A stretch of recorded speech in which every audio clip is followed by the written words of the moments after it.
गरीबी से मुक्ति।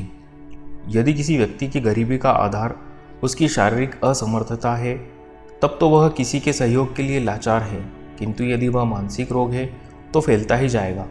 वह गरीब खिचड़ी और कंबल बांटने वालों का महिमा मंडन कराता रहेगा। गरीबी केवल गरीब के संकल्प और उसके सार्थक प्रयासों से ही मिट सकती है। दिखाई देने वाली गरीबी का विपरीत शब्द जब तक दिखाई देने वाली अमीरी रहेगा, तब तक दोनों लोग यानी अमीर एवं गरीब अपनी अपनी जगह पर रहेंगे। अपने पुरुषार्थ और कुशलता के प्रति असंतोष और कर्म के फलस्वरूप प्राप्ति में जब तक संतोष नहीं होगा, तब तक हम गरीब ही बने रहेंगे। तुलसी के पौधे को बरगद से प्रतिस्पर्धा क्यों होनी चाहिए? बरगद यदि बहुत बड़ा है तो तुलसी को भगवान अपने शीर्ष पर धारण करते हैं।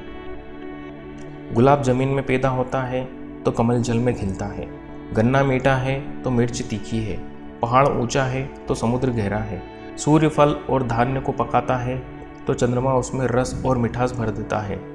संसार में समस्त प्रकृति विरोधाभासी है। हाथी सबसे बड़ा जानवर है तो खरगोश अपनी जगह सुंदर है।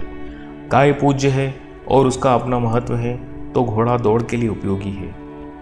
गरीबी तो दूसरे में विशेषता देखना और स्वयं कुछ न करके उसकी तरह बन जाने की मिथ्या इच्छा का नाम है।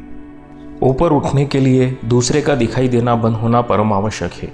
हम किसी की तुलना में छोटे हैं या हम किसी की तुलना में बड़े हैं, यह सोच ही मानसिक गरीबी है।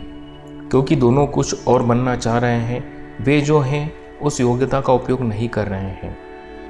मनुष्य के अलावा जितने प्राणी हैं वे सब अपनी शक्ति और योग्यता का उपयोग करके स्वावलंबन की भूमि पर संकल्प के शिखर पर पहुंचकर जीवन के परम उत्कर्ष को प्राप्त करते हैं।